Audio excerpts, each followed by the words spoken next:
Hello students, આપણે ગયા લેક્ચરમાં છેલ્લા લેક્ચરમાં આપણે સંબંધોના વિવિધ પ્રકાર આપણે જોઈ લીધા છે. ઓકે, સ્વવાચક, સંમિત અને પરંપરિત. ઓકે, હું અહીંયા ઝડપથી ત્રણ વસ્તુ જસ્ટ ટૂંકમાં લખીને આપણે સ્વવાચકતા, સંમિતતા અને પરંપરિત અને એના પરથી સામ્ય સંબંધ વિશે આપણે વાત કરીએ અને એના પર એક્ઝામ્પલ કરીએ. ઓકે, ના અહીંયા જસ્ટ ઝડપથી હું ત્રણ સંબંધો લખી દઉં છું જે આપણે વારે ઘડે ઉપયોગ કરવાનો આવશે. ઓકે, જો ગણ આપણે આ રીતે લઈએ ને, ધારો કે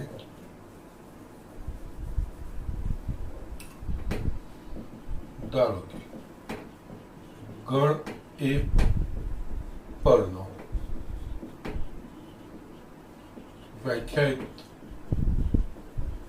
સંબંધ R છે. એટલે આનો અર્થ R A A cross A નો કોઈ પણ એક ઉપગણ હોઈ શકે. ઓકે, જો प्रत्येक x belongs to A માટે x belongs to R થાય તો ગણ A પરનો સંબંધ R A સ્વવાચક છે.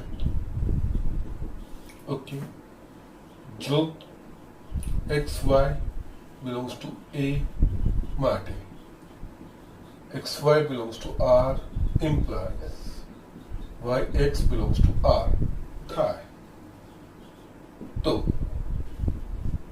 ગણ A પરનો સંબંધ R A સંમિત છે. અને થર્ડ, જો x y z belongs to A માટે xy belongs to R અને yz belongs to R implies xz belongs to R થાય તો યસ થાય અથવા તો હોય લખી ચાલશે. તો ગણ A પરનો સંબંધ R A પરંપરિત સંબંધ છે એમ કહેવાય. અને જો ગણ A પરનો સંબંધ સ્વવાચક હોય, સંમિત અને પરંપરિત હતો, એ ગણ A પરનો સંબંધ R એ સામ્ય સંબંધ કહેવાય. Okay, so these are the things આ ઝડપથી મેં લખી દીધું છે કારણ કે આ આપણે વારે ઘડે વાપરવામાં આવશે.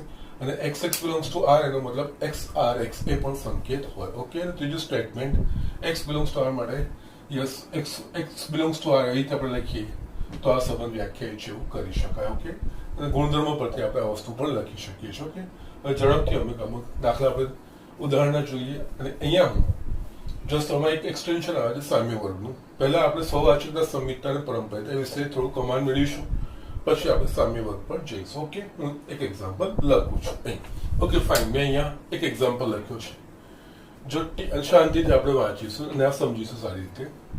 જો ટી એ સમતલમાં આવેલ બધા જ ત્રિકોણનો ગણ હોય અને R એ ટી પરનો સંબંધ R બરાબર ક્રમિક જોડ T1 T2, T1 એ T2 ને એકરૂપ છે, એટલે અહીંયા છે ને દ્વારા વ્યાખ્યાયિત હોય તો સાબિત કરો કે R એ સામ્ય સંબંધ છે એવું સાબિત. એટલે કે R સ્વવાચક, સંમિત અને પરંપરિત આ ત્રણ વસ્તુ સાબિત કરીએ તો સામ્ય સંબંધ છે એવું આપણે કહી શકીએ. ઓકે, અહીંયા હવે આ ધ્યાન આપવાનું છે. મેં જે તમને ઉદાહરણમાં દાખલો લીધો હતો એમાં મેં સંખ્યાઓ લીધી છે અને એ વખતે મેં તમને સ્પષ્ટતા કરી હતી કે બધા જ એક્ઝામ્પલમાં સંખ્યાઓ આવે એવું જરૂરી નથી.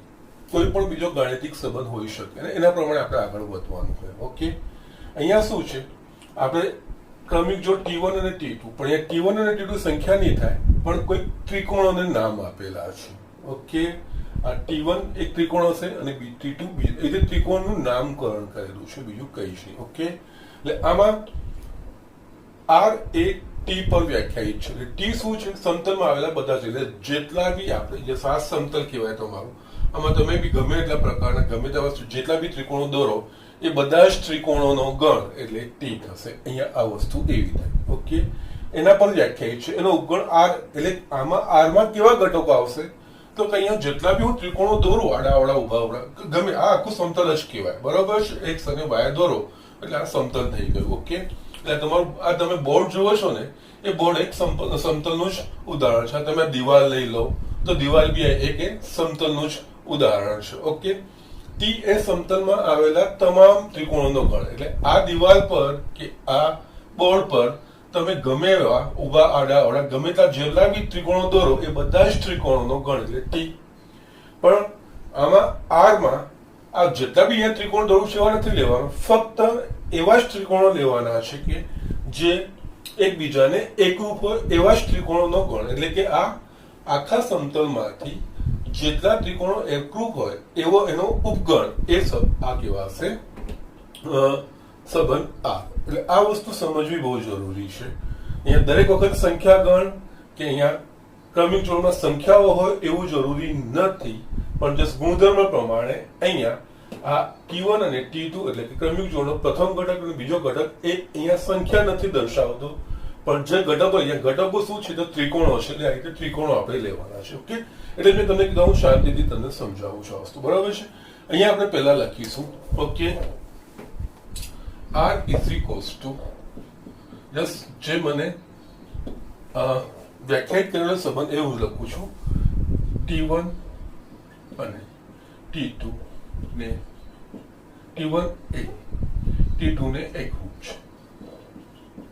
ઓકે, આ વસ્તુ મેં લીધી, આ મેં લખ્યું છે જસ્ટ હજુ. ઓકે, એટલે આનો છે ને સાદો અર્થ કરવાનો. મેં તમને કીધું આપણે સંબંધને બીજી રીતે બી દર્શાવી શકીએ. ઓકે, જો યસ ટી માના બે ત્રિકોણો, કોઈ પણ બે ત્રિકોણો, ઇનફેક્ટ ટી માના કોઈ પણ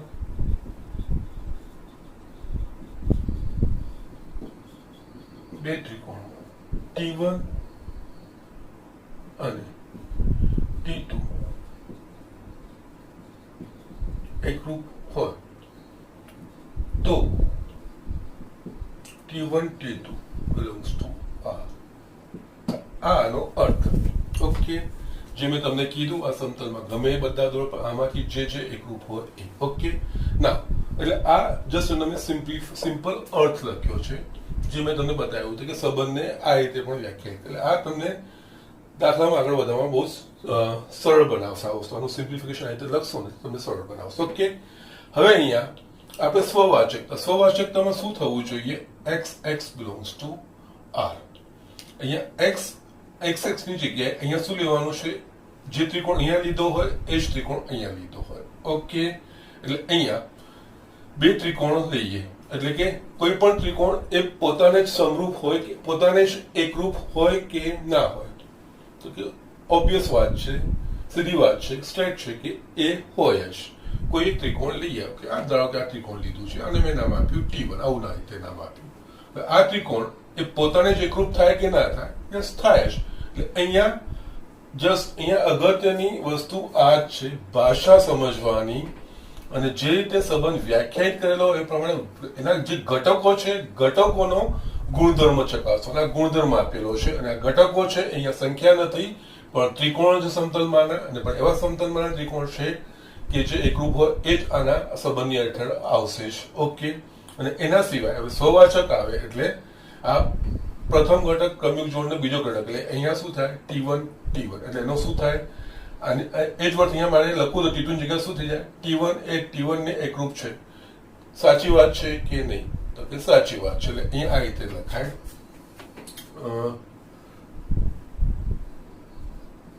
T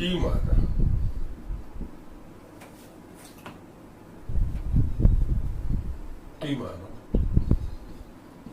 પ્રત્યેક ત્રિકોણ T1 એ T1 ને એકરૂપ હોય છે.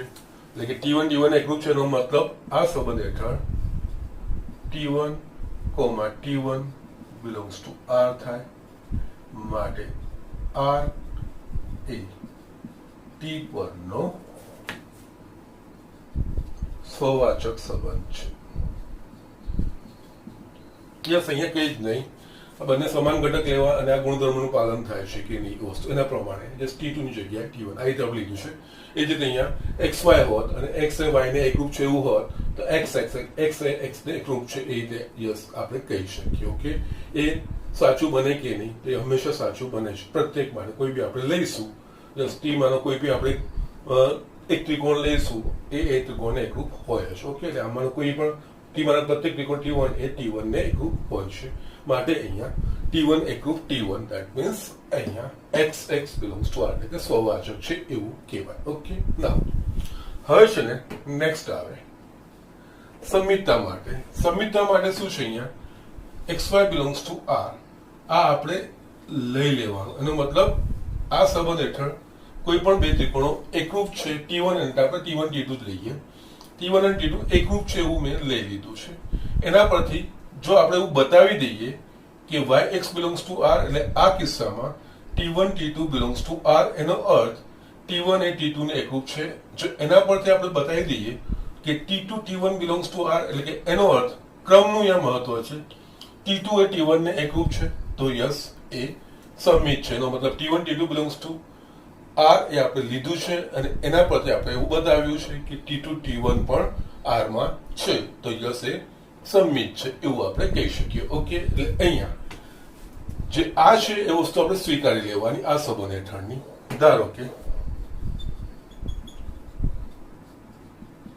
T1 T2 belongs to R આના પરથી શું લખાય એટલે કે મેં T1 T2 belongs to R લખ્યું એટલે આના પરથી આ લખી શકે એટલે કે T1 એ T2 ને એકરૂપ છે.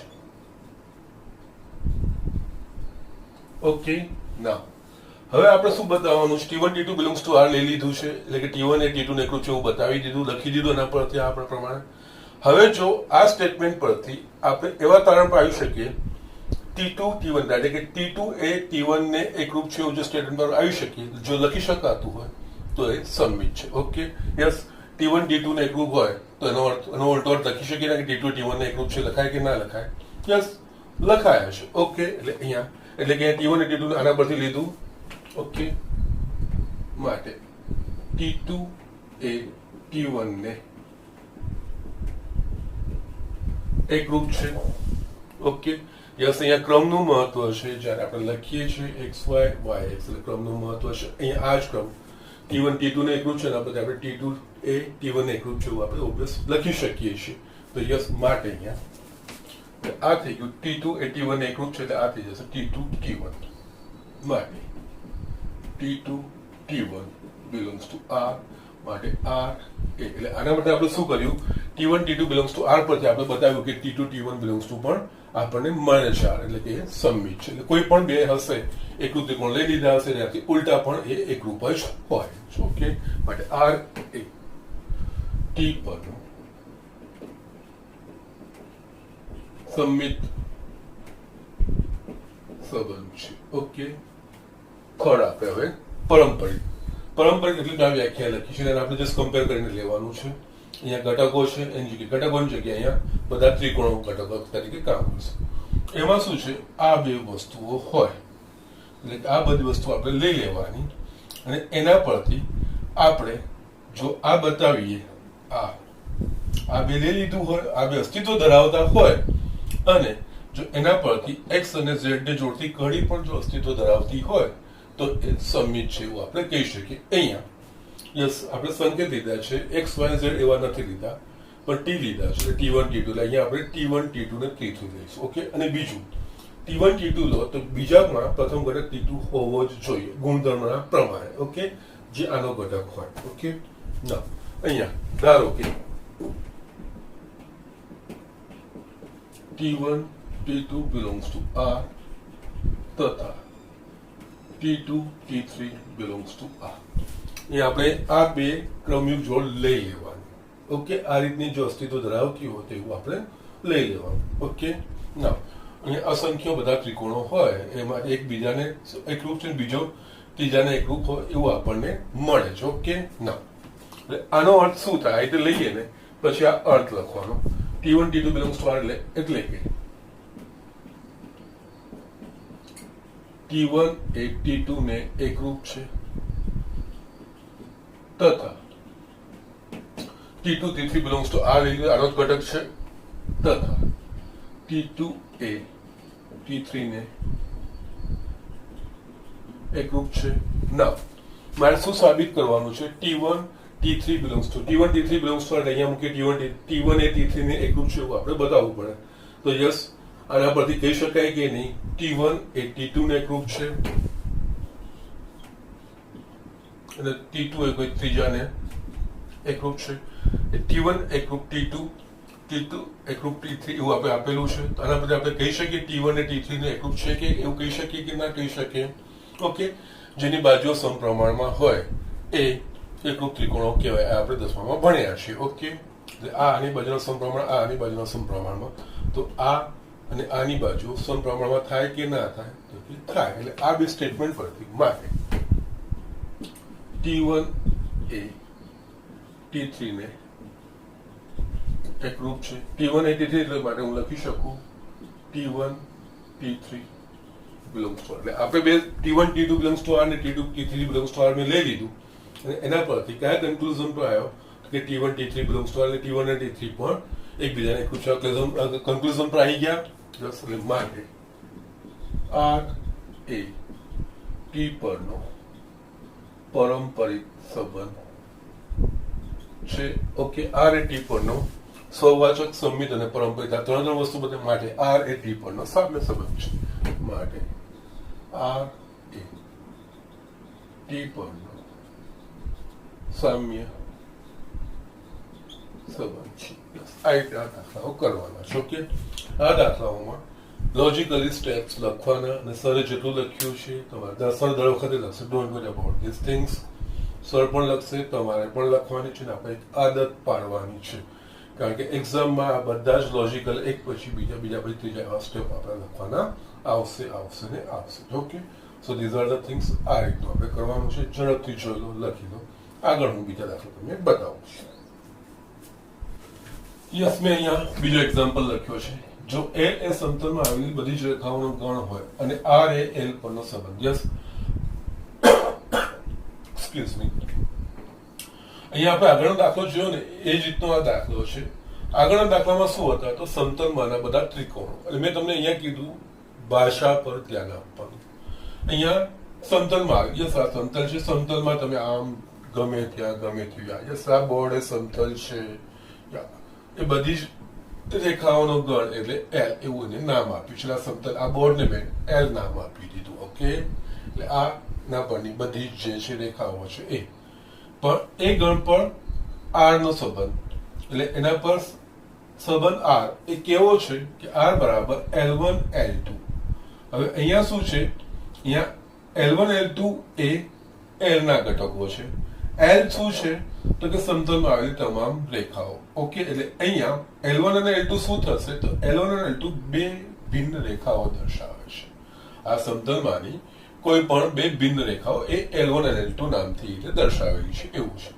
પણ આ સંબંધ હેઠળ કેવી રેખાઓને આપણે આવરવાની છે કે રેખા L1 એ રેખા L2 ને લંબ એટલે કે આ સમતલમાંની જેટલી બે રેખાઓ પરસ્પર લંબ હોય ને એવી એટલે એક રેખા બીજીને લંબ હોય એવી રેખાઓની જ ખાલી ગણતરી અહીંયા આપણે કરવાની છે અને એના વિશે જ આપણે વિચારવાનું અને એના પરથી સ્વવાચકતાના સંમિતતા અને પારંપરિક બધી જ છે અહીંયા લેવાની નહીં આ એલ માં તો બધા જ પ્રકારની રેખાઓ હશે પણ એ રેખાઓ પૈકી જે રેખાઓ આ ગુણધર્મનું જે બે રેખાઓ આ ગુણધર્મનું પાલન કરતી હોય એવી રેખાઓનો સમાવેશ આ સંબંધ હેઠળ થશે આ ભાષા સમજવાની ઓકે એટલે આ વસ્તુ થઈ ગઈ એટલે આ સમતલમાંની બે રેખાઓ L1 અને L2 એવી કે જે એકબીજાને લંબ હોય એવી જ રેખાઓ આપણે લેવાની છે હોય તો સાબિત કરો કે સંબંધ આર એ સંમિત છે પરંતુ સ્વવાચક કે પારંપરિક સંબંધ નથી ઓકે અહીંયા તમને એવું કહી દીધું સાબિત કરો કે સંમિત છે પરંતુ સ્વવાચક કે સંમિત પણ ઘણીવાર એક્ઝામ્પલમાં ઉલટું પૂછે તો આ રીતનો વ્યાખ્યાયિત છે તો આ સંબંધ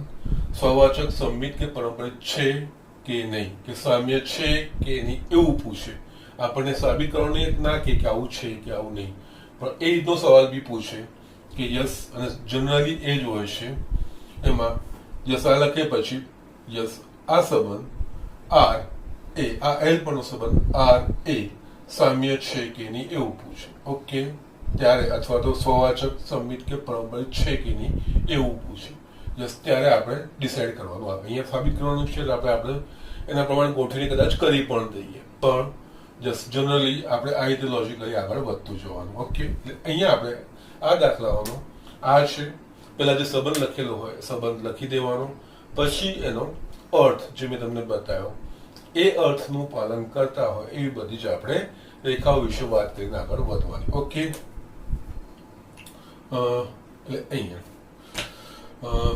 R ઇઝ ઇક્વલ્સ ટુ જે વ્યાખ્યાયિત કર્યો છે સંબંધ એ હું લખું છું L1 L2 રેખા L1 એ રેખા L2 ને લંબ છે. ઓકે, આનો અર્થ એટલે કે L1 belongs to L અને નામ આપીને રેખાઓ. ઓકે, રેખાઓ L1 belongs to L અને L2 belongs to L માટે L1 લંબ L2 હોય તો L1 L2 belongs to R. આનો સાદો અર્થ. ઓકે, બે એવી રેખાઓ પસંદ કરવાની કે L1 અને L2 એ લંબ હોય. ઓકે, ના હવે આપણે જોવાનું યસ નંબર આપશો તોય વાંધો નથી, સ્વવાચકનો 1 2 3 એ જો નંબર આપશો તોય વાંધો નહીં, 3 પરિણામો તમે લખી શકો છો, એનો કોઈ જ વાંધો નથી. અહીંયા સ્વવાચક લાવવું હોય તો સ્વવાચકમાં શું હોય, આ બંને સમાન એટલે કે L1 L1 એટલે અહીંયા જો વાંચીએ તો રેખા L1 એ રેખા L1 ને લંબ છે. યસ, સાચું કહેવાય કે ના કહેવાય? કોઈ પણ રેખા એ પોતાને લંબ હોય તો કે ના હોય. ઓકે, ના એટલે અહીંયા L માની કોઈ પણ રેખા L1 એ પોતાને લંબ ન હોઈ શકે માટે અહીંયા L1 does not belongs to R. Okay, જો L1 belongs to R એનો મતલબ L1 ને લંબ છે હોય તો થઈ શકે, બાકી ના થાય. ઓકે, તો અહીંયા L1 does not belongs to R થાય માટે R એ સ્વવાચક નથી. આ ગુણધર્મનું પાલન આ લઈએ અને એ ગુણધર્મનું પાલન એના પ્રમાણે આ ગુણધર્મ બનાવીએ તો એ સાચો બને છે કે નહીં. જો સાચો બનતો હોય તો જે સ્ટેટમેન્ટ આપેલું છે તો એ એમાં સમાવેશ થાય છે, બાકી નથી. ઓકે, એટલે અહીંયા L1 આમાં સ્વવાચક માટે L1 belongs to R આપણે એવું સાબિત બતાવવું પડે. અહીંયા L1 belongs to R બતાવવું હોય તેનો મતલબ L1 એ રેખા L1 ને લંબ છે. કોઈ પણ રેખા એ પોતાને લંબ છે એવું આપણે બતાવવું પડે, પણ એ શક્ય નથી, ક્યારે શક્ય બને નહીં. એટલે L1 does not belongs to R. આની હેઠળ L1 એટલે બે સમાન ઘટકો વાળા કોઈ બે સમાન રેખાઓ પરસ્પર લંબ વાળો કોઈ પણ ઘટક આવી શકે નહીં, એટલે આ સ્વવાચક નથી. ઓકે, ના એ જ રીતે 10 નંબર પ્રમાણે કરશો તો સારું છે. સમિતતા માટે ઓકે, સમિતતા માટે શું હોય તો આપણે આનું એક સ્ટેટમેન્ટ લઈ જ લેવાનું. L1 L2 belongs to R એટલે કે L1 એ L2 ને લંબ છે એવું આપણે લઈ લેવાનું. એના પરથી આપણે ચકાસવાનું L1 belongs to R એ સત્ય લખી શકાય કે નહીં. તો યસ, તો પછી જો લખી શકાતું હશે તો એ સમિત છે, જો લખી શકાતું નહીં હોય તો એ સમિત નથી. ઓકે, એટલે અહીંયા ધારો કે L1 L2 belongs to R આ મેં લઈ લીધું. ઓકે, હવે આના પરથી યસ અહીંયા L2 belongs to R Rekha L1 A Rekha L2 ને લંબ છે. ઓકે, હવે આપણે આના પરથી L1 belongs to R એવું લખાય કે નહીં, એવું આમાં અસ્તિત્વ એવો ઘટક આમાં અસ્તિત્વ ધરાવી શકે નહીં, એટલે કે રેખા L2 એ રેખા L1 ને લંબ છે એવું આપણે એના પરથી લખી શકીએ કે નહીં? જો લખી શકીએ તો એ સમિત છે. ઓકે, ધારો કે L2 belongs to R એટલે કે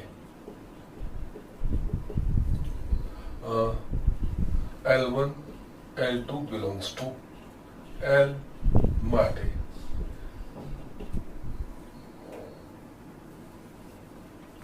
થોડી લેંગ્વેજ.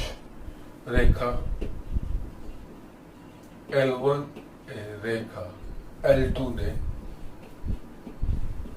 લંબ છે. ઓકે, આ મેં સ્વીકાર્યું. એના પરથી આ સ્ટેટમેન્ટ હું લખી શકું છું. એટલે અહીંયા સંકેતમાં લખવું હશે તો માટે L1 લંબ L2 એવું લખી શકીએ ના. હવે આપણે શું કરવું પડે? L2 L1 belongs to R માટે L2 L1 ને લંબ છે કે નહીં? જો L1 એ L2 ને લંબ હોય એટલે એક રેખા બીજાને લંબ હોય તો યસ બીજી રેખા એ પહેલાને લંબ કહેવાય કે ના કહેવાય? કે કહેવાય. તો આના પરથી આપણે L1 લંબ L2 લખ્યું માટે આપણે L2 લંબ L1 લખી શકીએ. માટે અહીંયા રેખા L2 એ રેખા L1 ને લંબ છે. L2 એ L1 ને લંબ છે એટલે L2 ને L1 થઈ ગયું માટે L2 L1 belongs to R. Yes આપણે લીધું અને એના પરથી આ વસ્તુ બતાવ્યું માટે XY belongs to R. that implies YX belongs to R એવું આપણે બતાવવાનું છે. માટે R એ L પરનો સંમિત સંબંધ છે. ઓકે, થર્ડ પરંપરિત માટે શું લેવાનું કે આપણે XY અને YZ એટલે અહીંયા XY અને Z નથી. અહીંયા L1 L ના સંકેતમાં છે તો L1 L2 L2 L3 એવું આપણે સ્વીકારી લેવાનું કે આવું છે. ધારો કે L1 L2 belongs to R તથા L2 L3 belongs to R. એટલે કે આના પ્રમાણે રેખા L1 એ રેખા L1 L2 અમાનો છે એટલે કે રેખા L1 એ રેખા L2 ની લંબ છે. એટલે કે રેખા L1 એ રેખા L2 ને લંબ છે તથા આ જ વસ્તુ આપણે લીધી પાછી L2 L3 તો યસ રેખા આ પણ R નો છે એટલે કે તથા L2 એ રેખા L3 ને લંબ છે. નાવ પરંપરિત માટે આપણે શું બતાવવું પડે તો પહેલો ને ત્રીજો L1 L3. અહીંયા L1 L3 એટલે કે રેખા L1 અને L3 ની લંબ છે. જો આના પર આ બે વસ્તુઓ હોય તો એના પરથી પહેલી રેખા અને ત્રીજી રેખા પરસ્પર લંબ છે એવું જો કહી શકીએ તો સાચું કહેવાતું હોય તો એ પરંપરિત છે. જો એવું ના થઈ શકતું હોય તો એ પરંપરિત નથી. ઓકે, એટલે કે અહીંયા માટે અહીંયા L1 લંબ L2 તથા L2 લંબ L3. ઓકે, નાવ આના પરથી L1 લંબ L3 નું તારણ કાઢી શકીએ કે નહીં? અહીંયા આપણે જોઈએ, બાજુમાં લખીએ છીએ. ધારો કે આ L1 લઉં છું, આ L2. ઓકે, L1 લંબ L2 થયું આ વસ્તુ. હવે હું શું કરું છું? L2 લંબ L3 એટલે L2 ને લંબ એટલે કે આ હોઈ શકે અથવા તો આ પણ પોતે હોઈ શકે. ઓકે, તો યસ હવે L1 અને L3 પરસ્પર લંબ થવાની કોઈ શક્યતા છે કે ના? L1 અને L3 સંપાદી થઈ શકે અથવા તો પરસ્પર સમાંતર થઈ શકે, બાકી L1 L3 લંબ થઈ શકે નહીં. ઓકે ઓકે, એટલે આના પરથી વસ્તુ આપણે લખવાની માટે L1 એ L3 ને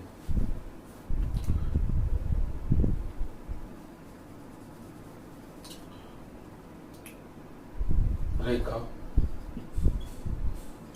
L1 અને રેખા L3 સમાન રેખાઓ હોય એટલે એક જ રેખાઓ હોય. કારણ કે આ કેસમાં બી L2 લંબ L3 એટલે આ પણ હોઈ શકે છે.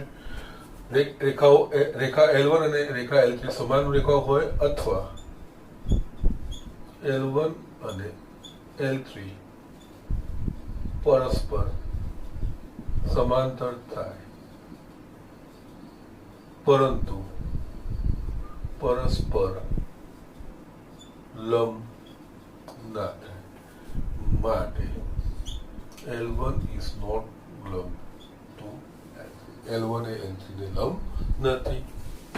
આના પરથી L1 L3 લંબ નથી એટલે L1 L3 એક ઘટક. જો L1 L2 ને L2 L3 હોય તો L1 L3 ઘટક આમાં અસ્તિત્વ ધરાવી શકે નહીં. માટે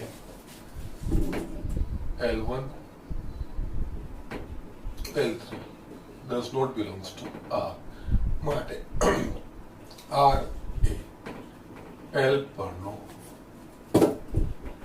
પરંપરિત સંબંધ નથી. ઓકે, આપણે જે બતાવવાનું કીધું હતું, યસ, સમિત છે પણ સ્વવાચક કે પારંપરિક નથી. આ વસ્તુ 1, 2 અને 3 ના પરિણામ જોઈ લેશો ને એના પરથી. ઓકે, છેલ્લું સ્ટેટમેન્ટ એ પણ લખવાનું માટે આર એ સમિત છે, સંબંધ આર એ સમિત છે પરંતુ સ્વવાચક કે પારંપરિક નથી. ઓકે, એકનું સ્ટેટમેન્ટ લખવાનું. Okay, so these are the things.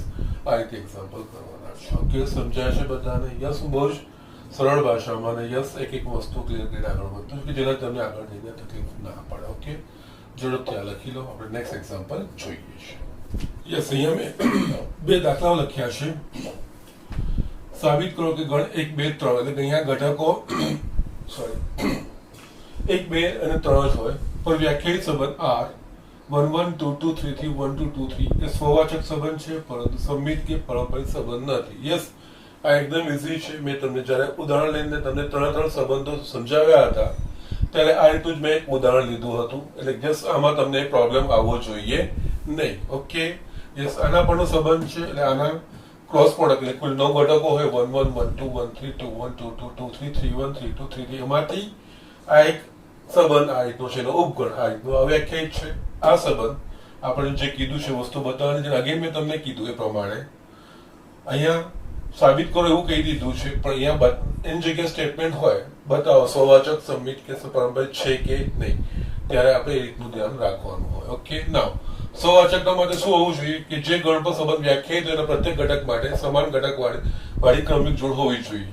અહીંયા કયા ગણ પર વ્યાખ્યાયિત છે તો કે 1, 2, 3 એટલે આ ગણ 1, 2, 3 જે ઘટકો ધરાવે છે એ ગણ પર આ સંબંધ વ્યાખ્યાયિત છે એટલે એમાં x એટલે કે સમાન ઘટકો 1, 1, 2, 2 ને 3, 3 એ બધું જ. આમાંથી કોઈ પણ એક ઘટક નહીં હોય તો સ્વવાચક નથી. અહીંયા 1, 1, 2, 2 ને 3, 3 છે તો એ સ્વવાચક છે. અહીંયા 1, 1, 2, 2, 3, 3 belongs to R છે માટે R એ ગણ 1, 2, 3 પરનો સ્વવાચક સંબંધ છે. ઓકે, નાવ આ 1 પ્લસ નંબર આપશો તો સરસ. ઓકે, નાવ સમિત માટે આ હવે તો અહીં ઘટકો આપેલા હોય તો ઘટકો જ જોવાના.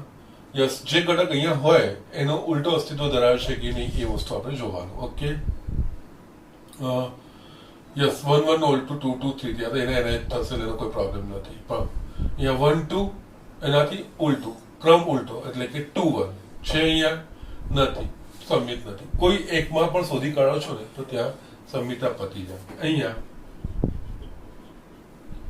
1, 2 belongs to R પરંતુ 2, 1 does not belongs to R છે માટે R એ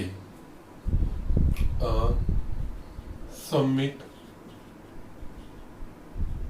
સંબંધ નથી. જો 1, 2 હોત તો ભાઈ 2, 3 નો આપણે વિચારતા. ઓકે, નાવ હવે આપણે પારંપરિક. ઓકે, પારંપરિકતામાંથી આપણે ઘટકો લેવાના. અહીંયા 1, 1 તો એના પરથી 1, 2. ઓકે, એટલે કે XY અને YZ. કારણ કે 1, 1 લઈએ તો બીજી ક્રમિક જોડ એવી પસંદ કરવાની આમાંથી જ કે જેનો પ્રથમ ઘટક એ આના પ્રથમ ક્રમિક જોડનો બીજો ઘટક હોય. ઓકે, એટલે એવું કહી શક્ય બને છે 1, 1 ને 1, 2 છે. ઓકે, અને અહીંયા 1, 1 અને 1, 2 લઈએ એના પરથી 1 અને 2 અહીંયા એ છે આપણા પાસે એ વસ્તુ પતી ગઈ. ના, હવે આપણે જોઈએ બસ એટલે આ વસ્તુ તો પતી ગઈ. ના, હવે આપણે જોઈએ બીજું. યસ, એના સિવાય બીજું કોઈ એની જોડે એડજસ્ટ થાય એવી નથી. 2, 2 યસ, 2, 2 ને 2, 3 એના પછી 2, 3 2, 3 વાળો ઘટક છે. યસ, આ પતી ગયું. હવે આપણે 3, 3 તો પ્રથમ ઘટક 3 હોય એવું બીજું કોઈ છે જ નહીં એટલે ચકાસવાની કોઈ જરૂર નથી. યસ, 1, 2 હવે પ્રથમ ઘટક 2 હોય એવું આપણે જોવાની જરૂર છે. 1, 2 અને અહીંયા બાજુમાં છે 2, 3 એટલે એના પરથી શું છે 1, 3. અહીંયા 1, 3 અસ્તિત્વ ધરાવે છે તો નહીં. અહીંયા 1, 2 ને 2, 3 છે પરંતુ 1, 3 નથી. ઓકે, તો અહીંયા આ પારંપરિક નથી. ઓકે, અહીંયા 1 2 belongs to R અને 2 3 belongs to R, પરંતુ એટલે કે xy belongs to R અને yz belongs to R, પણ xz એટલે કે 1 3 એવો કોઈ ઘટક છે નહીં, પરંતુ 1 3 does not belongs to R છે, માટે R એ પરંપરિત સંબંધ નથી. યસ, આ રીતે આપણે કરવાનું છે. યસ, આ તો સિમ્પલ એક્ઝામ્પલ હતું. ઓકે, આવા બે ઘટકો હોય xy yz વાળા, તેના પરથી એક્ઝેક્ટ એકમાંને બી નથી મળતું ને બાકી બધામાં મળતું, પણ કોઈ એક પેર માટે આવું નથી થતું ને, તો યસ. અને અહીંયા બીજી એક વસ્તુ, અહીંયા 3 3, તો બીજી આપણે ક્રમયુક્તિ એવી જોડ કે પહેલો ઘટક 3 હોય એવું કોઈ છે જ નહીં, એટલે ત્યાં પરંપરિતા ચકાસવાની હોતી નથી. ઓકે, આ ધ્યાન રાખવાનું છે. યસ, નેક્સ્ટ એક્ઝામ્પલ લખ્યું છે બીજું. સાબિત કરો કે પૂર્ણાંકોના ગણ z પર વ્યાખ્યાયિત સંબંધ r બરાબર ક્રમિક જોડ ab. હવે છે સંકેતો જે પ્રમાણે આપેલા હોય ને પ્રમાણે લેવાના. આપણને સંકેતો આગળ t1, આગળના એક્ઝામ્પલમાં t1 t2 l1 l2 એ પ્રમાણે અહીંયા ab આપ્યા છે, તો ab પ્રમાણેના સંકેતો આપણે વાપરવાના. ઓકે, ના સાબિત કરો કે પૂર્ણાંકોના ગણ z પર વ્યાખ્યાયિત સંબંધ r ક્રમિક જોડ ab જ્યાં 2a z ની આ 2 થશે. ઓકે, અને આપણે just z 2a a minus b નો અવયવ છે, એ સામ્ય સંબંધ છે, એટલે અહીંયા આપણે સામ્ય સંબંધ બતાવવાનો છે. ઓકે, 2a ab નો પહેલા તો આપણે અર્થ સમજવાનો. 2a ab નો અવયવ છે એનો મતલબ શું? a માઇનસ b નો 2a a માઇનસ b નો અવયવ છે, એટલે એનો અર્થ શું છે? એનો અર્થ એવો થાય કે a અને b એવી સંખ્યા લેવાની કે જેનો તફાવત 2 વડે વિભાજ્ય હોય. અહીંયા 2a a માઇનસ b નો અવયવ છે, એનો અર્થ કે a અને b અહીંયા, અને જે a b c જે પણ લો ને એ શું શામાંથી આવવો જોઈએ? તો કે z પૂર્ણાંકોના ગણમાંથી આવવો જોઈએ. ઓકે, એટલે અહીંયા આ સંબંધ એ z પર વ્યાખ્યાયિત છે, એટલે આ a b જે બી ઘટકો છે એ બધા જ ઘટકો પૂર્ણાંકો હોવા જોઈએ. ઓકે, અને એ પૂર્ણાંકોમાંથી બધા જ પૂર્ણાંકોની ક્રમિક જોડ અહીંયા નથી આવવાની, પણ જે બે પૂર્ણાંકોનો તફાવત 2 વડે વિભાજ્ય હોય એ બે જ આની અંદર આવે. એક બીજી ગમે તેવા બે કોઈ બી પૂર્ણાંકો થઈ શકે છે. ઓકે, એટલે જે આ શરતનું પાલન કરતા હોય એવા ગમે તેવા બે પૂર્ણાંકો આવી શકે છે. ઓકે, ના એટલે અહીંયા આ અર્થ સમજવો જરૂરી છે. 2 એ a માઇનસ b નો અવયવ છે, એટલે કે a માઇનસ b એ 2 વડે વિભાજ્ય છે, એવી બધી ક્રમિક જોડ. ઓકે, એટલે અહીંયા આ વસ્તુ પહેલા તો અહીંયા સંબંધ આપણને r is equals to ab જ્યાં 2a a માઇનસ b નો અવયવ, એટલે કે a b belongs to z માટે a માઇનસ b એ 2 વડે વિભાજ્ય હોય તો a b belongs to r.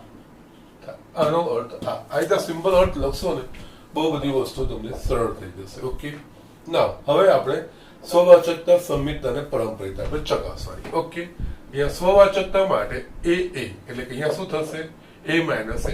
a minus a શું થાય? હંમેશા તમે અહીંયા a ગમે તે લેશો, a માઇનસ a શું થશે? એટલે કોઈ પણ તમે જો a પૂર્ણાંક લેશો અને આ બી બીજો એવો પૂર્ણાંક લો, તો એ બે પૂર્ણાંકો તફાવત શૂન્ય 2 વડે વિભાજ્ય છે કે નહીં? તો છે, એટલે કે ના. અહીંયા પ્રત્યેક a belongs to z માટે a minus a is equals to 0 જે 2 વડે વિભાજ્ય છે, એટલે કે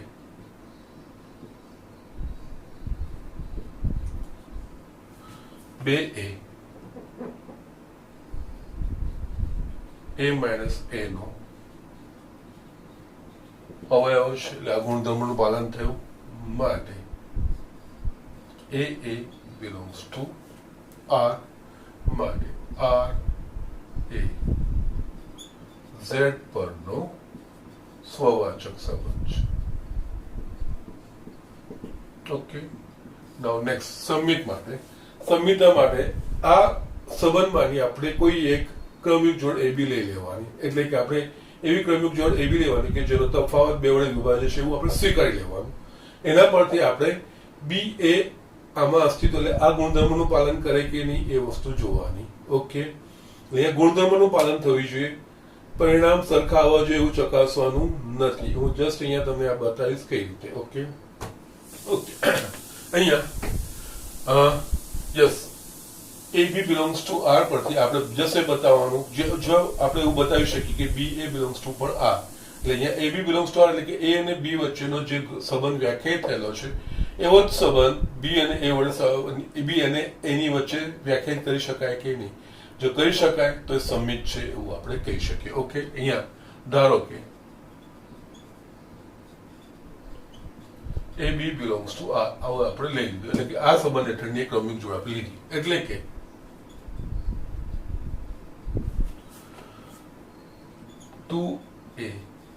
A minus B no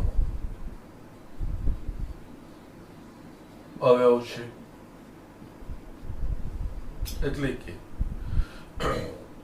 A minus B એ બે વડે વિભાજિત, એટલે કે આ બે નો કોઈ ગુણિત હોય. ઓકે, નાઉ હવે આપણે જો A માઇનસ B બે વડે વિભાજ્ય છે એવું આપણે બતાવીએ તો B માઇનસ એ બે વડે વિભાજિત છે કે નહીં એ આપણે ચકાસવાનું છે. એવું જો આપણે લખી શકીએ તો આપણે આગળ વધી શકીએ. ઓકે, ના અહીંયા A માઇનસ B બે વડે, એટલે ધારો કે અહીંયા આપણે જસ્ટ લખું છું આ રીતની ક્રમિક જોડ હોય 1 3, 1 3 એટલે કે A માઇનસ 1 માઇનસ 3 એટલે શું થશે -2 ડિવાઈડ બાય 2 એટલે શું આવશે માઇનસ, એટલે આ વિભાજિત થઈ ગયું. હવે આપણે જો બતાવી શકીએ કે 3 1 એટલે 3 1 એટલે કે અહીંયા 3 minus 1 3 minus 1 બરાબર શું આવે 2. એ બે વડે વિભાજિત છે કે નહીં તો કે સાને બે વડે ભાગીશું તો વિભાજિત છે 1. ઓકે, નાઉ અહીંયા હવે જો તમે છોકરાઓ ભૂલ કરો છો એના પર હું અહીંયા આપ અહીંયા 1 minus 3 એટલે -2/2 -1 3 minus 1 પણ જવાબ અલગ અલગ છે પણ ગુણધર્મનું પાલન થાય છે ને એ વસ્તુ જોવાની. એટલે અહીંયા જવાબ સમાન થવા જોઈએ એના તરફ નહીં જવાનું. જ્યારે x y પરથી y x પર આપણે સાબિત કરવાનું હોય એટલે કે લોજિકલી જો આપણે બતાવી શકતા હોઈએ ત્યારે આ જે ગુણધર્મ છે એ ગુણધર્મનું પાલન થવું જોઈએ. xy અને yx ના પરિણામ સમાન આવવા જોઈએ ગાણિતિક રીતે, જે સૂત્ર હોય એના પ્રમાણે એવા સમાન પરિણામ આવવા જોઈએ એવું જરૂરી નથી. સો અહીંયા જ મેં તમને એક્ઝામ્પલ કરીને બતાવ્યું.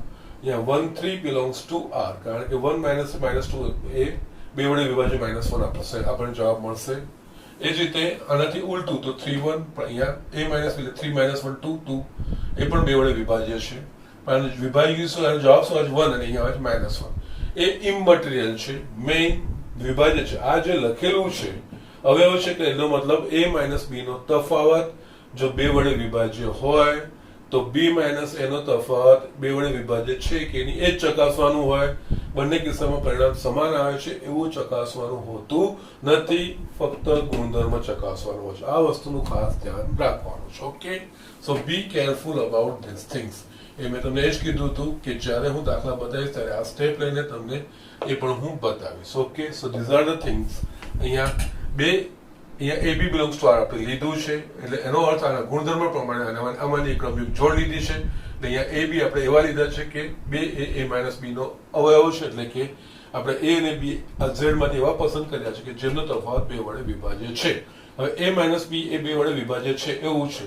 હવે જો મારે સમિતતા એટલે કે B A belongs to R એવું મારે બતાવવું છે તો યસ આનો ક્રમ બદલાવવો જોઈએ. અહીંયા A B ની જગ્યાએ B A થાય તો અહીંયા A ની જગ્યાએ B અને B ની જગ્યાએ A, એટલે કે B minus A એ બે નો અવયવ છે કે એ બતાવવું પડે અને B minus A બે નો અવયવ છે એટલે એનો અર્થ B minus A એ બે વડે વિભાજ્ય છે કે નહીં આપણે બતાવવું પડે. ઓકે, નાઉ એ આપણને ઓબ્વિયસ છે જ. જો A minus B બે વડે વિભાજ્ય છે માટે અહીં આપણે આ પણ લખી શકીએ B minus A બે વડે વિભાજ્ય છે માટે બે A B minus A નો અવયવ છે માટે BA belongs to R માટે R એ Z પરનો સંમિત સંબંધ છે આ વસ્તુ આ રીતે લખાય. ઓકે, અહીંયા ગુણધર્મો ચકાસવાના, પરિણામ સમાન જે સ્ટેટમેન્ટ હોય. ઓકે, જસ્ટ પરિણામ હોય તો પછી પરિણામની વસ્તુ આ સમીકરણ હોય એમાં આના બરાબર આટલું થવું જોઈએ. ઓકે, તો x - y બરાબર 1 તો y - x બરાબર બી 1 એ રીતે એ સમીકરણ હોય ત્યાંની વાત બરોબર, પણ જો ગુણધર્મ લખેલો છે તો ગુણધર્મ પ્રમાણે ગુણધર્મો ચકાસવાના આવે એ આપણે અહીંયા જોવાનું. Okay, so these are the things. Third આપણે જોવાનું હવે પરંપરિતા માટે આપણે જસ્ટ બે પેર લઈ લેવાની, AB અને BC એ આમાંની જ કોઈક એવી ક્રમિક જોડ અસ્તિત્વ ધરાવશે એવું લઈ લેવાનું. એના પરથી AB અને BC વચ્ચેનો જે સંબંધ છે એવો જ સંબંધ A અને C વચ્ચે સંબંધ થાય કે નહીં એ આપણે ચકાસવાનું પડે. ઓકે, એટલે ધારો કે AB belongs to R અને BC belongs to R. Okay, આપણે AB અને BC belongs to R એવું આપણે લખી દીધું. એનો અર્થ A - B નો અવયવ છે અને 2A B - C નો અવયવ છે. આ સ્ટેટમેન્ટ આના પરથી આપણે લખી શકીએ. એટલે કે 2A A - B નો અવયવ છે અને 2A B - C નો અવયવ છે. યસ, આના પરથી હજુ પણ સિમ્પ્લિફિકેશન જે આપણે કરી છે, B A - B નો અવયવ છે એનો મતલબ A - B એ 2 વડે વિભાજ્ય છે અને B - C એ પણ 2 વિભાજ્ય, એટલે કે A - B એ 2 વડે વિભાજ્ય છે અને B - C એ 2 વડે વિભાજ્ય છે. ઓકે, નાઉ હવે આપણે બતાવવું પડે A - C એ પણ જો 2 વડે વિભાજ્ય છે, જો આના બધી બતાવી દઈએ તો એ પરંપરિત છે એવું આપણે કહી શકીએ. ઓકે, ના હવે આના માટે થોડુંક હું બુકથી થોડો અલગ જોઉં છું, તમને હું બતાવું છું કેવી રીતે. અહીંયા A - B એ 2 વડે વિભાજ્ય છે એનો મતલબ A - B એ કોઈક 2 નો ગુણાંક હશે, 2 ગુણ્યા કોઈક પૂર્ણાંક સંખ્યા હશે. એટલે માટે અહીંયા લખી શકીશ અહીંયા A - B is equals to 2k, કારણ કે A - B એ 2 વડે વિભાજ્ય છે એટલે A - B એ કોઈક 2 ના ગુણાંકમાં કોઈક સંખ્યા હશે. અને એ જ રીતે B - C 2 વડે વિભાજ્ય છે એનો મતલબ B - C is equals to 2m જ્યાં km belongs to z, એટલે k અને m કોઈ પૂર્ણાંક હશે જે 2 વડે ગુણાતા હશે એટલે A - B વડે ભાગી શકીએ. બરાબર છે. ના હવે આપણે શું કરવું પડે કે જો A - B 2 વડે વિભાજ્ય છે એટલે આપણે અહીંયા બતાવવું પડે A - C એ કોઈ 2 નો ગુણાંક છે એવું આપણે બતાવી દઈએ તો A - C 2 વડે વિભાજ્ય છે એવું આપણે બતાવી દઈએ તો એ બહુ સિમ્પલ આવશે. આપણા પાસે એક આ પરિણામ છે ને એક આ પરિણામ છે, અહીંયા -B ને અહીંયા પ્લસ છે તો આ બંને સરવાળો કરો તો અહીંયા A - B plus B - C is equals to જમણી બાજુ 2k પ્લસ 2m, અહીંયા B કટ થઈ ગયા.